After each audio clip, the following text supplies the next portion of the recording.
Yusek, on the first year of Duterte's arrest yesterday, Kong Pulong Duterte said it will forever be remembered as the day that the administration chose, quote, political vengeance over gratitude. Si Duterte raw po kasi yung nagpalibing kay late President Marcos Sr. sa libingan ng mga bayani at yung goodwill daw po ng Duterte family ay sinuklian sa pag-aresto sa kanilang ama. Ang pagpapalibing po ng labi ni dating Pangulong Ferdinand E. Marcos Sr. ay ito naman po ay naaayon sa batas at nagkaroon din po ng desisyon as Supreme Court dito. At naibalita na rin po natin before na si Pangulong Marcos Jr. ay nagpapasalamat sa ginawa ni dating Pangulong Duterte patungkol po dito.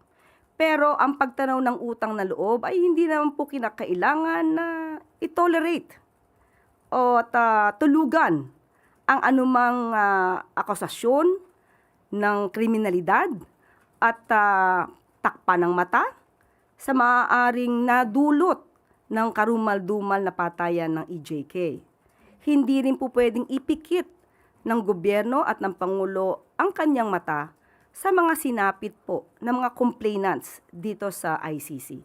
So, muli, nagpapasalamat po si Pangulong Marcos Jr. sa ginawang ito ni dating Pangulong Duterte at ito naman po ay sinang-ayunan ng Supreme Court at wala naman po nalalabag na batas.